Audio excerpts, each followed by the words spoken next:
Video for ইউতে যাবে না যদি মানুষ ওইভাবে আপনাকে না চিনে। ফার্স্টেতে অতিরিক্ত ঠান্ডা, আবার ভিডিও করা শুরু করেছিলাম।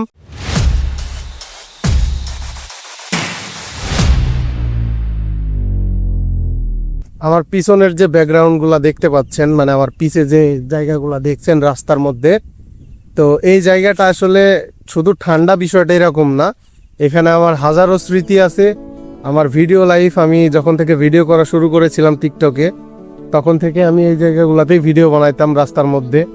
আর বর্তমান এখন ব্যস্ততার কারণে আমার আসলে ওইভাবে রেগুলারিটি মেনটেনই করতে পারি না। টিকটকে রেগুলারিটি মেনটেন না করলে ভিডিও ফর ইউতে যাবে না যদি মানুষ ওইভাবে আপনাকে না চিনে। আর আমি অনেকটা লম্বা সময় গ্যাপ দেওয়ার পরে আবার ভিডিও করা শুরু করেছিলাম। আর আমার যে বড় অ্যাকাউন্ট ছিল সেটা আর নাই।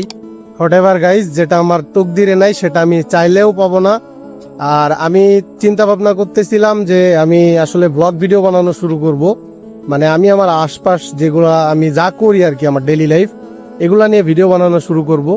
তো আমাকে একটা মাইক্রোফোন সাজেস্ট করেন, অবশ্যই সেটা ওয়্যারলেস হতে হবে, বাজেট ফ্রেন্ডলি হতে হবে, পাশাপাশি সাউন্ড কোয়ালিটি যেন ভালো আসে।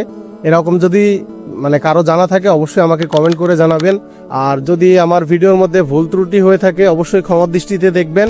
আমি এর আগে পরে কখনো ব্লগ ভিডিও বানাই নাই, মানে ছোটোখাটো ভিডিও হয়তো 2-1 মিনিটে দিয়েছিলাম। তবে ব্লগ ভিডিও বানানোর ওই নলেজটা আমার মধ্যে নাই। আপনারা চাইলে টপিক শেয়ার করতে পারেন আমার সাথে।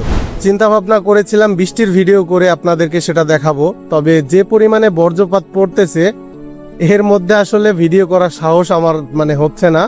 আর আমার আগের অডিয়েন্স যদি আমার ভিডিও দেখে থাকেন অবশ্যই কমেন্ট করবেন।